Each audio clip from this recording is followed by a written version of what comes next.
Hoy día tenemos el Salmo 130. Este salmo cumple con dos clasificaciones. Ustedes saben que hemos hablado que del Salmo 120 al 134 son los salmos de ascenso, ¿cierto? Salmos graduales de ascenso en que el pueblo de Israel estaba peregrinando hacia Israel, hacia Jerusalén. Pero además cumple con otro requisito, que es un salmo que está clasificado como un salmo penitencial. Un salmo que el salmista escribe para confesar su propio pecado. Y se junta con el Salmo 6, el 32, el 51, el 102 y 143 como un salmo penitencial también. Este salmo es muy famoso y era uno de los preferidos de Martín Lutero, uno preferido también de Juan Calvino, y de hecho John Owen, un pastor reformado, hizo un comentario de 300 páginas solamente de este pasaje. Y uno podría decir, wow, o sea, el pasaje es potente entonces, ¿cierto? La palabra de Dios es potente, viva y eficaz. Vamos a ver que en estos 8 versículos, ustedes me gustaría que fueran sus Biblias, puedan leer ahí, o sus aplicaciones, puedan ver que son solamente 8 versículos y tiene 4 secciones, 4 párrafos, o 4 estrofas, por así decirlo. Primero, del 1 al 2, está el profundo clamor. Del 3 al 4, está el sublime perdón. Del 5 al 6, la esperanzadora misericordia. Y del 7 al 8, la abundante redención. Son 4 párrafos. Y parte este salmo diciendo de lo profundo. Desde el lodo cenagoso, diría otra parte, desde el pozo de la desesperación, desde lo profundo. ¿Se recuerdan alguna historia en que alguien haya estado en la Biblia en un pozo? ¿Me dan ejemplos de alguien que estuvo en el pozo? José, ¿cierto? ¿Quién más? Daniel. Job de manera simbólica sí estuvo en un pozo, sí, efectivamente. Jeremías, de hecho, estuvo en un pozo. Sabemos que eso refleja una experiencia del ser humano de estar en lo profundo. Pero además alguien estuvo en lo profundo y clamó desde ahí, que fue Jonás, ¿cierto? Y clamaba diciendo: estoy desde la profundidad del Seol, ¿cierto? De la profundidad de la tierra. Y esta súplica es un profundo clamor de este salmista, hablando acerca de los problemas en la vida, pero no de cualquier problema. Porque todos tenemos problemas en esta vida, ¿cierto? Todos tenemos, en sentido figurado, alguna goterita, ¿cierto? Todos tenemos momentos en que pasamos por dificultades. Y sí, algunas son más complejas que otras. De hecho, desde el comienzo enfrentamos dificultades. Desde que nacemos, ¿cierto? Algunos desde el embarazo, el parto, desde que empieza a succionar la leche. De hecho, las que son mamás saben de que es complejo el primer momento. Y después vienen otras dificultades. El gateo, qué bueno que gatea, pero qué triste que se arranca, ¿cierto? Camina, qué bueno que camina, pero cuidado por donde camina. Y empiezan las dificultades en la vida también. Las caídas, los moretones. Empieza a haber dificultades también en eso. Pero la vida no solamente nos ofrece situaciones adversas domésticas y cotidianas. Otras son más profundas. Y de hecho son más existenciales. Y ante las dificultades tenemos 3 opciones, que después nos vamos a dar cuenta que son 2 finalmente. Son 3 en sentido mucho más didáctico, pero son 2 opciones nomás. Uno, que es la clásica, no pedir ayuda a nadie pensando en que podemos solucionar solos el problema. Y esto en muchos aspectos es típico del ser humano, pero también es típico de los hombres. ¿Han estado perdidos alguna vez en la carretera? ¿El GPS los ha mandado para otro lado alguna vez? ¿Y su esposa le ha dicho alguna vez, preguntémosle a alguien? ¿Qué ha respondido su esposo? No, sí, yo sé lo que estoy haciendo, ¿cierto? Es algo doméstico, ¿cierto? Pero en la vida a veces nos ponemos como ese conductor que se le apagó el GPS, que no quiere preguntarle a nadie, dice yo soluciono mis problemas conforme a mis propios criterios, pensando que somos sabios, ¿cierto?, en nuestra propia opinión. Entonces, una opción es pensar que solos podemos solucionar el problema. Consideramos que el problema es abordable, que podemos con nuestras capacidades, o estrategias, o ideas, según nuestros propios criterios. O bien, el que es un poquito más adelantado, es capaz de pedirle ayuda a alguien, pero sigue siendo conforme a nuestros propios criterios. Yo le pido ayuda en algo que yo creo que me puede ayudar, en utilidad para mí también. Y que pueden colaborar conmigo, brindando solución a los asuntos que consideramos importantes. El otro puede solucionar conmigo esto. Incluso decimos que otras personas nos pueden ayudar, y bien. Incluso decimos que Dios me puede ayudar, y bien. Pero pareciera que es solamente una ayudita, que es algo que el Señor puede darnos un empujoncito nomás, o que Él es parte de la solución que yo estoy implementando conforme a mis criterios, mis prácticas. Pero hay una forma mucho más radical. Dijimos que hay dos, ¿cierto? Es reconocer, la tercera, que sencillamente nuestro problema es tan profundo que no cuento con la capacidad para resolver tal asunto, clamando por la intervención divina, buscando no una mera ayuda, sino con auxilio y salvación. Les pregunto a ustedes, ¿han estado en dificultad alguna vez en la vida? ¿Doméstica? ¿Sí? ¿Y profunda? También. Les pregunto, ¿qué haces cuando estás en dificultad? Piensa en una dificultad que has tenido último tiempo. La pregunta es, ¿cuál es tu primera reacción? ¿Esto lo soluciono solo? ¿Pido ayuda? La otra pregunta, ¿en quién busco primeramente ayuda? ¿En quién me va a decir lo que yo creo que tiene que decir? ¿O busco ayuda primeramente en Dios? ¿Busco ayuda o busco auxilio en Dios? Qué diferente. Buscar ayuda a veces es utilizar a Dios para que cumpla mis deseos. Pero auxilio es decir, yo no puedo. Por favor, sáquenme de aquí. Por favor, rescátenme. Acabo de mencionar que hay tres formas de abordar los problemas. No buscar ayuda en otros, o buscar total ayuda en Dios. Pero en realidad, las dos primeras cumplen un mismo patrón. Por tanto, es una opción. Es hacer las cosas a mi manera, según nuestros criterios, y dejar que el otro ayude o intervenga en lo que yo considero que tienen que ayudar. Incluso puedo decir, ayúdame, Señor, en lo que considero que Él puede intervenir. Pero hay cosas que dejamos a Dios fuera, que Él no me puede ayudar. ¿Han escuchado la frase, ayúdate que yo te ayudaré? ¿Sí?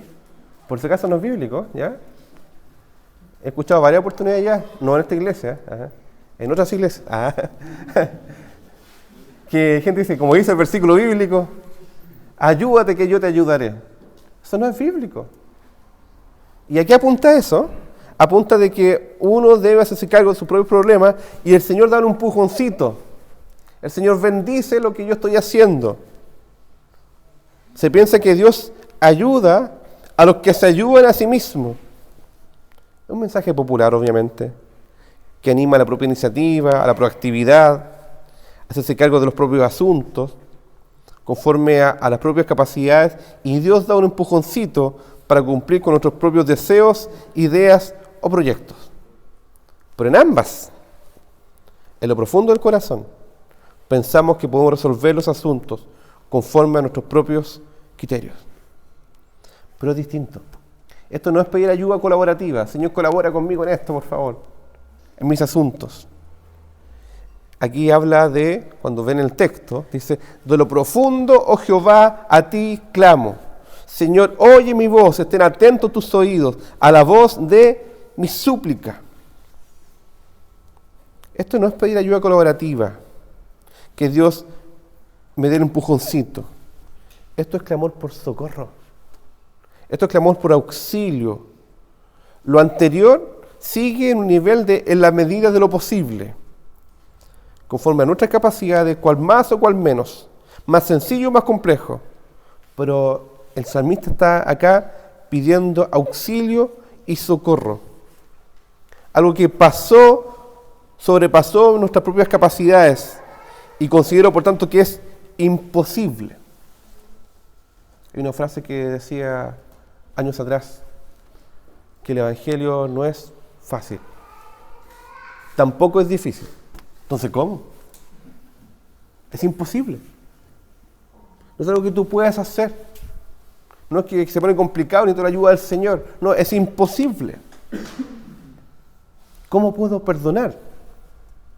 Uno dice, a veces es fácil, o a veces es difícil.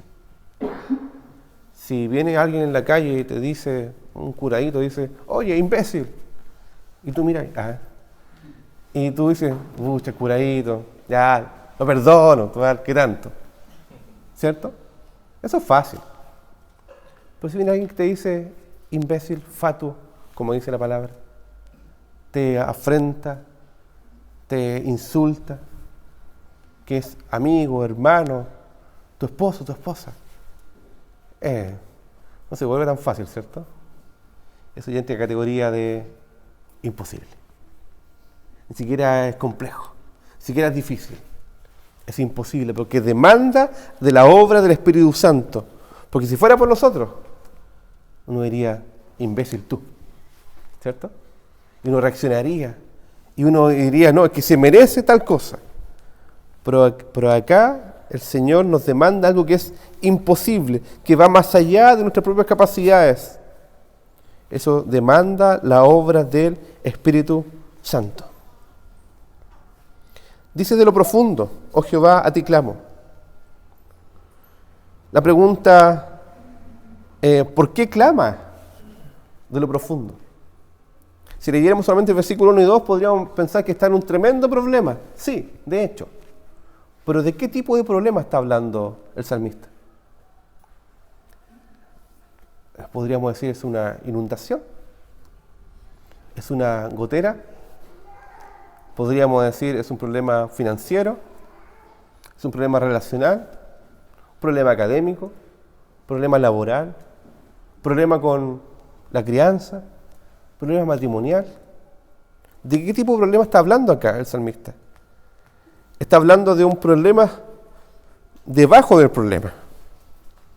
De hecho, aquí expresa Jehová, versículos 3 y 4, si mirares a los pecados, ¿quién, oh Señor, podrá mantenerse? Pero en ti hay perdón, para que seas reverenciado. Si juntas el pasaje, si lo lees completo conforme a su contexto, te vas a dar cuenta que el problema que tenía el salmista era el más grande problema que uno puede tener, que es una relación fracturada con Dios. Es la separación de Dios. ¿Te digo algo? En el caminar con Dios, a veces pensamos que las cosas podemos solucionarlas solos, conforme a nuestros criterios, estrategias o capacidades. De hecho, problemas laborales, pensamos que podemos solucionarlos solos. Problemas académicos, de salud, financieros, relacionales, familiares, crianza, relación con los hermanos en la iglesia, emprendimientos, proyectos, etc. Sin embargo, en cada uno de estos asuntos, no se trata solo de hacer, sino que si hay un problema, se necesita redimir nuestro corazón y santificarnos, porque debajo de eso hay un problema con nuestro propio corazón, nuestro propio pecado. En cada situación de la vida podemos enfrentar nuestro propio pecado, nuestro propio corazón. Veo que esta iglesia ha sido bendecida con muchos niños. Es una bendición del Señor. Muchos bebés. De hecho, que tenemos el bebé más reciente, ¿cierto? Que tiene, ¿cuántas semanitas? 4 semanas. La Adeli, ¿cierto? 4 semanitas.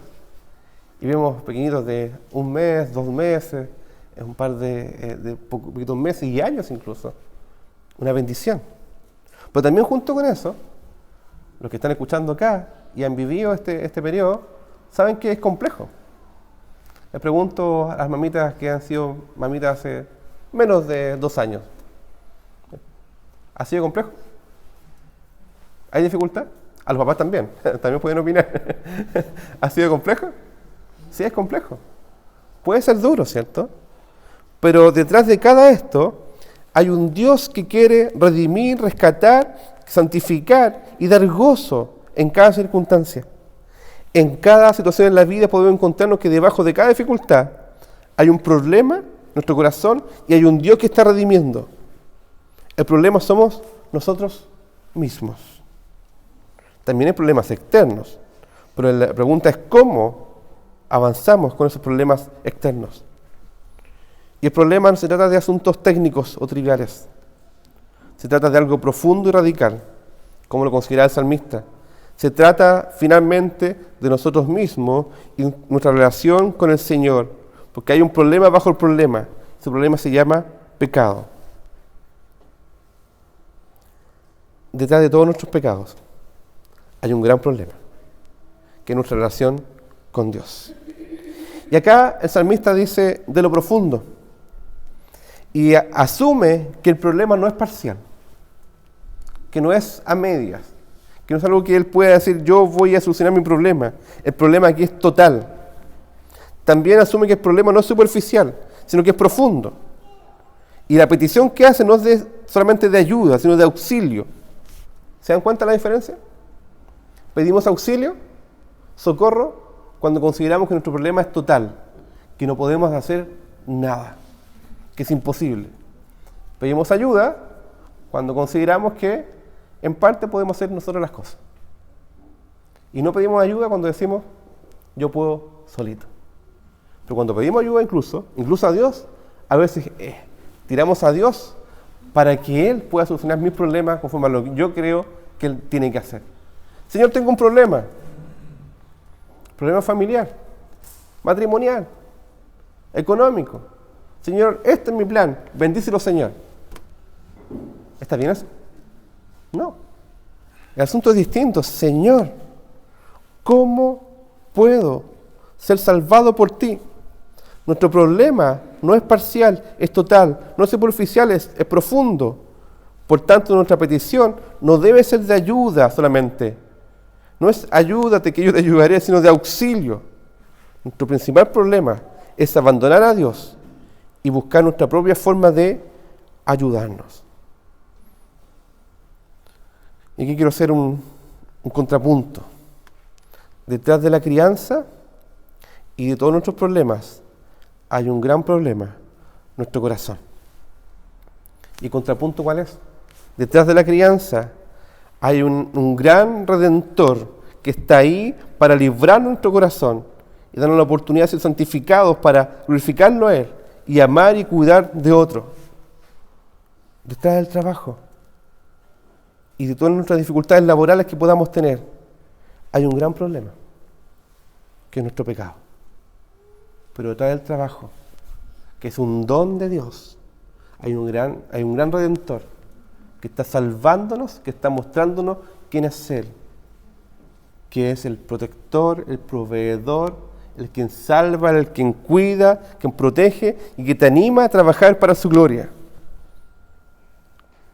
Detrás del matrimonio y de todos nuestros problemas que podamos tener ahí, hay un gran y profundo problema, nuestro pecado. Pero hay un gran redentor que quiere salvarnos de nuestro pecado, que quiere restaurar nuestra relación con Él primeramente y entre tu prójimo más cercano, que es tu esposo y tu esposa, para que sea un matrimonio que busque la gloria de Él y lo ame y lo sirva y pueda disfrutar por fin de la restauración de Dios. Detrás del tema económico y de todas nuestras dificultades puede haber un gran problema, que es nuestro corazón y el pecado. Pero detrás de esto hay un gran restaurador que quiere redimirnos nuestros afanes, nuestras deudas y sacarnos adelante para la gloria de Él. Usted dirá, es que no tengo ninguno de estos problemas. Puede ser. Pero incluso aunque las cosas estén saliendo bien, de todas formas podemos y debemos reconocer que hay un problema que es latente. Aun cuando hemos sido regenerados por Dios, aún tenemos un pecado remanente que nos hace correr a Dios y clamar por su presencia buscando nuestra santificación. Jesús dijo a sus discípulos, velad y orad. Velad y orad. Mantenernos ahí atentos y orando, buscando al Señor, porque la verdad, el espíritu está dispuesto, pero la carne es débil. Velad y orad para que no entréis en tentación, porque además el diablo anda como el león rugiente buscando a quien devorar. ¿Te digo algo? Puedes tener un gran problema, pero también tienes un gran peligro. Y ese peligro es querer hacer las cosas a tu manera. Si uno se sale del camino en un ángulo muy cortito, 10 grados nomás, uno dice, no, 10 grados nomás me salí. Y sigue avanzando, y sigue avanzando. Aunque sean 10 grados, vas a terminar muy lejos del destino del Señor. Lo que el Señor quiere para nuestras vidas. El Señor quiere que cada día podamos estar ahí, delante del Señor, buscándolo a Él. Dice, ya sabemos entonces que el salmista clama desde la profundidad. Si lees el salmo completo, vas a entender que el clamor es por su pecado. Este segundo párrafo hace evidente tal verdad. El salmista no clama por una mera ayuda, clama por socorro, pidiendo que Jehová escuche con atención la voz de sus súplicas. Ahora sabemos que es pidiendo el sublime perdón de Dios. ¿Tienes problemas? ¿Te digo algo? Hay un gran problema. Que ni siquiera son problemas domésticos ni cotidianos, ni siquiera existenciales. ¿De qué va a ser de mi vida? ¿Qué voy a hacer? Sino que es más profundo. Hay un problema detrás del problema. Detrás de tus problemas relacionales hay un gran problema. Apartarse de Dios. Lo que hace el salmista es reconocer el problema conforme a la mirada de Dios. Y también reconoce la solución conforme a la mirada de Dios. Reconoce que su problema es más profundo, es el pecado. Por eso pide socorro. Y que la solución es por tanto su perdón y restauración. Y esto, ¿sabes qué? Es obra del Espíritu Santo. A veces pensamos que no tenemos problemas. A veces pensamos que mientras yo solucione mis asuntos laborales, académicos, económicos, relacionales como yo quiero, con quien yo quiero solucionar los problemas, se acabaron todos mis asuntos. Pero hay algo latente ahí, que es el corazón humano. Y hay algo latente también, que es el diablo que quiere devorar. Pero si nos dice, no, sigue adelante buscándome a mí.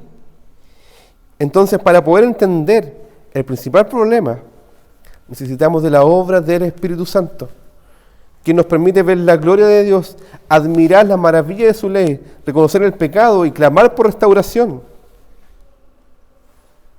Después vemos el versículos 5 y 6.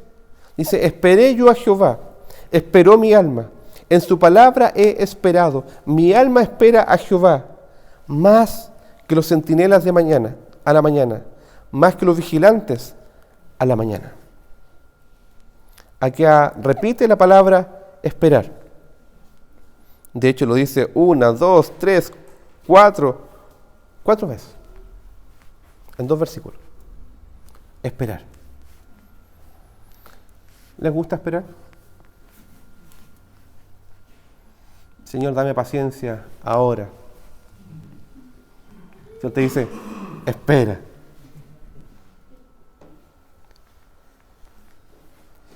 Recuerdo cuando recién comenzó Internet y nos conectábamos y había un ruido raro, ¿cierto? Y conectando ahí, ¿cierto? Y teníamos el Messenger que conectaba, daba vuelta ese símbolo. Algunos son muy jóvenes para esta conversación, ¿cierto? Y era muy, muy lento la conexión. De hecho, había que conectarse o sea, no podía haber una llamada telefónica para poder conectarse a Internet. Y te conectabas. El computador también era súper lento también. De hecho, recuerdo una oportunidad que puse el disquete, que muchos de ustedes ya ni siquiera lo conocen. Y decía 36 años para descargar. ¿Qué es esto? Y después, de repente, bajaba como a 20 horas. ¿Sí? Y después 10 minutos y bajaba, ¿cierto? Esto es como estar en una fila cuando estás comprando algo en línea. Usted está en el lugar número 550. Es lo mismo. Pero aquí el salmista dice, ya sé a quién le pido, ya sé a quién le pedí que me restaurara, porque va pidiendo socorro. Dice el Señor, tú, si miras los pecados, nadie se podrá mantener en pie, porque Él conoce tus pecados. Él conoce mis pecados. Si Él los contara cada uno de ellos, de hecho los conoce y los puede decir cuáles son, rápidamente. La pregunta es, ¿alguien podrá mantenerse de pie frente al Señor? ¿Alguien podrá decir, Señor, ¿sabes qué? Aquí está mi lista de buenas cosas que yo he hecho, para que compense un poquito. O, Señor, no es para tanto los pecados que tengo. O los minimizas, o los anulas, o los niegas. Pero el Señor nos dice acá, pero en ti hay perdón. Rápidamente el salmista reconoce quién es Dios, que conoce tu condición, que es justo, que es verdadero, pero además lleno de gracia. Dice, pero en ti hay perdón para que seas reverenciado, para que seas adorado. Detrás de un pecado hay una tremenda oportunidad de asombrarse de la gracia del Señor, de pedir perdón y adorar al Señor. Pero a veces no pedimos perdón. A veces tampoco damos perdón. Frases como sin perdón ni olvido. O frases como no, solamente Dios perdona, yo solamente disculpo. ¿Qué es eso? O bien, no, o sea, yo le pido solamente perdón a Dios y a nadie más. O bien, no, si el Señor sabe lo que hace, por tanto no le pido perdón al Señor. No, el Señor quiere que reconozcas, que digas, Señor, ¿sabes qué? Estoy en un punto en mi vida en que he cometido muchos errores. Porque ya me he desviado de 10 grados nomás, de a poquito. Pareciera que fuera un camino correcto. Pero el final del camino es perdición. Y es bueno devolverse. Devolverse y decir, Señor, perdóname. Y si aún no te sales del camino, mantente ahí. Como decíamos el domingo pasado, no te impacientes a causa de los malignos. No envidies a los que hacen cosas malas. No envíes a los injustos. De hecho, persevera y mantente atento a la voluntad del Señor. Gózate en la aflicción, gózate en el sufrimiento, gózate en lo que estás viviendo. Alégrate en buscar del Señor. ¿En qué situación estás hoy? ¿Lejos? ¿Alejándote? ¿De a poquito? ¿Calladito? Sí, no, voy alejando a poquito. ¿Solito? ¿Te estás devolviendo? ¿O estás caminando con perseverancia, con sufrimiento, incluso con dificultad puede ser incluso? Pero te digo, es mejor caminar por el camino recto del Señor. Piensa que es imposible, ve una situación, esto es imposible. Qué bueno que es imposible, porque ahí necesitas del Señor. Dice, esperé yo a Jehová, esperó mi alma, en su palabra he esperado. Fíjate, ¿en quién espera? En Jehová mismo. No es lo que Dios me pueda dar, no es lo que Dios pueda hacer para solucionar mis problemas, que son problemas a veces de segundo o tercer orden. Hay problemas más profundos. Dice, esperé yo a Jehová, en la persona de Jehová. Cuando ores, y pidas al Señor socorro. No te enfoques solamente en decir, Señor, esta es mi lista, mi petitorio de oración. Enfócate en estar con Él. Señor, ayúdame en esto, ayúdame. Y dices 10 veces, 20 veces, ayúdame. Dios te va a ayudar. Pero enfócate en estar con Él. En que realmente Él mismo sea tu provisión. Él mismo sea tu consuelo. Él mismo sea tu esperanza. Dice, esperó mi alma. En su palabra he esperado, porque el Señor da palabra, promesa de salvación. He esperado, por tanto mi alma espera a Jehová. Y me encanta esta ilustración. Mi alma espera a Jehová más que los centinelas a la mañana, más que los vigilantes a la mañana. Alguien que trabaja de noche, conserje, nochero, vigilante, ¿cierto? Que tiene que estar atento. Dice, no es vigilante que esos que se quedan dormidos, ¿cierto? Que yo pasaba de repente por conserjería, el Señor está profundamente meditando en cómo vigilar mejor, ¿cierto? Y de repente abre la puerta y saluda así como que... Pero este vigilante es alguien que tiene que estar ahí, cual militar, mirando qué pasa alrededor. Pero un trabajo duro, esforzado, demanda atención. No siempre está en una cabina calentito. No está acompañado siempre, sino que a veces está vigilando lejos, en la oscuridad. Y hay terror nocturno. Y hay dificultades. Y a veces necesita tu vida mirando qué está pasando, qué va a pasar. Pero aquí este salmista dice, espero en ti, Señor, más que los vigilantes esperan la mañana. Es hermoso cuando empieza a salir la luz del sol. Y los pájaros empiezan a cantar nuevamente. Que no es a las 8 de la mañana por si acaso, ¿ya? Es como a las 3, 4 de la mañana. Y se sienten hermosos. Algunos de ustedes han estado quizás estudiando, orando a esa hora y sienten los pajaritos de la noche. Y dice, wow, viene nuevamente el día. Viene el sol de justicia. Viene el que va a alumbrar mi corazón una vez más. Para alumbrarlo y para abrigarlo. Así, de esa forma, espera mi corazón a Jehová. Y por último, este salmista que dice, el problema que tengo es profundo, es total, es de socorro. Mi problema es el pecado, mi problema es mi relación con el Señor. Mi asunto más importante que debo cuidar es mi relación con el Señor. Y en ti espero, Señor, porque mi alma espera a Jehová, porque podemos esperar de su misericordia. Y no solamente esto, cuando ya sabe que está recibiendo su respuesta, versículos 7 y 8 dice, espere Israel a Jehová.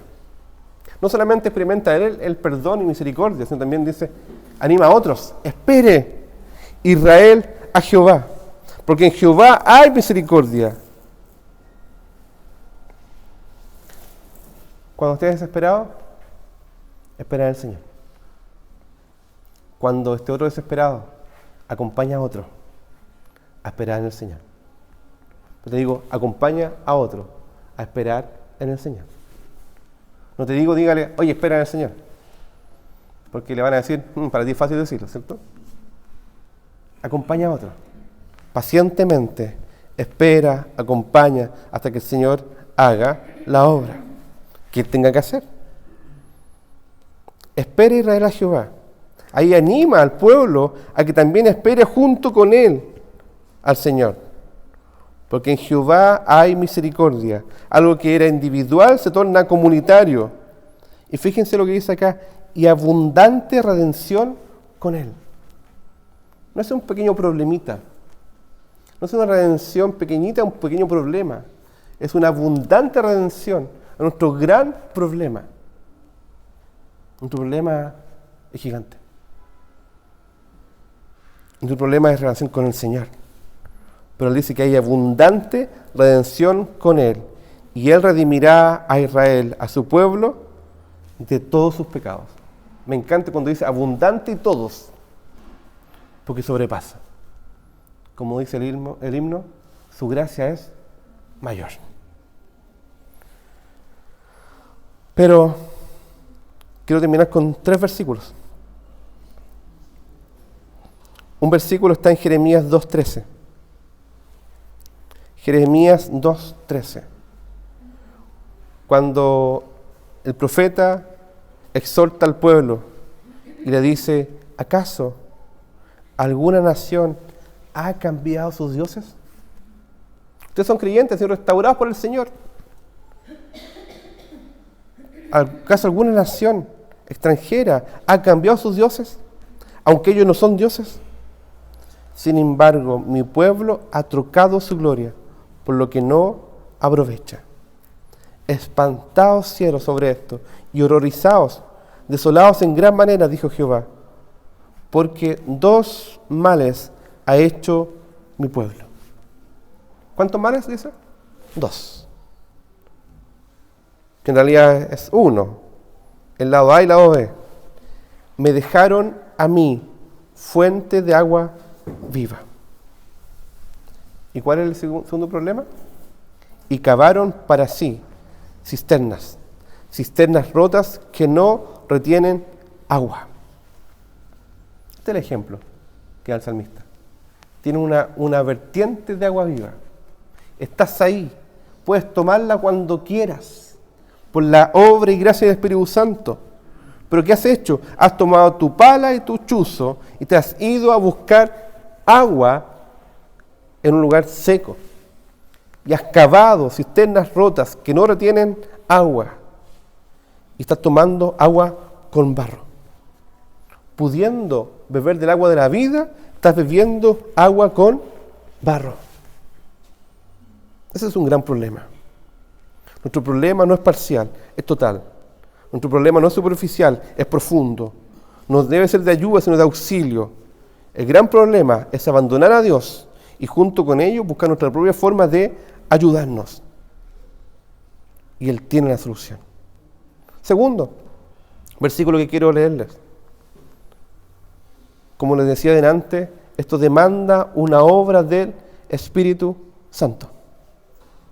Les quiero leer Efesios 1, del 15 en adelante pueden leerlo, pero voy a leer del 18 solamente, que dice así.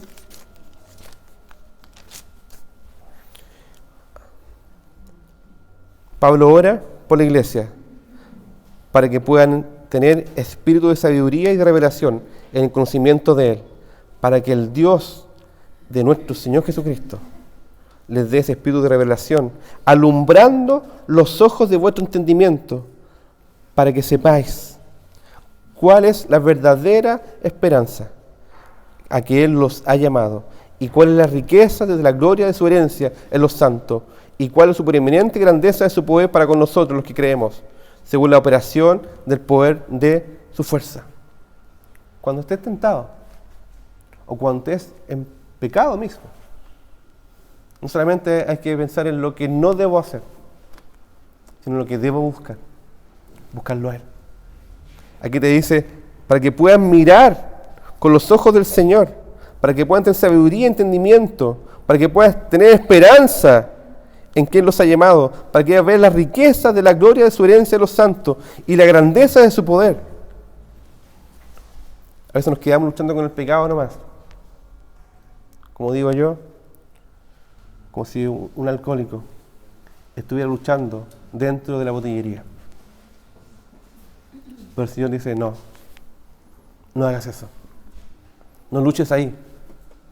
Lúchalo en el cuarto de oración, buscándolo a Él. Y tercer punto, tercer versículo que quiero compartirles. Pablo, Romanos 7 dice, miserable de mí, ¿quién me librará de este cuerpo de muerte? ¿Se acuerdan de ese pasaje? Porque Pablo tenía un conflicto como tienen conflicto cada uno de los hijos del Señor, que por la gracia del Señor hemos sido regenerados por Él y para Él. Un corazón cambiado, transformado. Pero tenemos un pecado remanente. El pecado que está morando en nuestros miembros. Por eso Pablo dice, yo sé que en mí, esto es en mi carne, no mora el bien. Porque el querer, el bien está en mí, por la obra del Espíritu Santo, pero no el hacerlo. Porque no hago el bien que quiero, sino el mal que no quiero, eso hago. Parece trabalengua, pero es lo complejo de nuestro corazón. Y si hago lo que no quiero, ya no lo hago yo, sino el pecado que mora en mí. Así que queriendo yo hacer el bien, hallo esta ley, que el mal está en mí. Porque según el hombre interior, por la obra del Espíritu Santo, me deleito en la ley de Dios, pero veo otra ley en mis miembros, que se revela contra la ley de mi mente, y me lleva cautivo la ley del pecado que está en mis miembros. Y ahí exclama, miserable de mí. ¿Quién me librará de este cuerpo de muerte? Y responde, gracias doy a Dios, por Jesucristo, nuestro Señor. Así que yo mismo con la mente sirvo la ley de Dios, mas con la carne la ley del pecado. ¿Pero estamos tirados al pecado? No. Dice el pasaje, esperé yo a Jehová, esperó mi alma. En su palabra he esperado. Mi alma espera a Jehová, más que las centinelas a la mañana, más que los vigilantes a la mañana. Espera Israel a Jehová. No se tire en el camino. Porque en Jehová hay misericordia y abundante redención con él, y él redimirá a Israel de todos sus pecados. Si estás enredado, él te va a desenredar. Si tienes como esa madeja de lana, tironeada por todos lados, él te va a dar esa hebra, que es su palabra, para que vayas tirando de ahí. Y día a día el Señor va a restaurar nuestros corazones. Pero con obediencia, con disposición de pedirle socorro al Señor, reconociendo el pecado, y que Él hará. Pues invita ahora. Señor, te damos gracias, porque sabemos que en ti hay restauración y redención, porque eso nos da esperanza, porque a veces hemos perdido la esperanza de ser transformados por ti, y ser cambiados por ti, porque solamente miramos nuestro pecado, Señor, pero no te miramos a ti, que eres el buen Redentor, misericordioso, que está buscando cada día a sus hijos, para que podamos volver a disfrutar, y disfrutar continuamente de esa agua de la vida, en vez de disfrutar de esa agua con barro, que solamente da más sed, que nos sacia. Queremos pedirte que tú seas realmente quien sacia nuestro corazón, de manera perfecta, profunda y verdadera. En el nombre de Jesús te lo pedimos. Amén.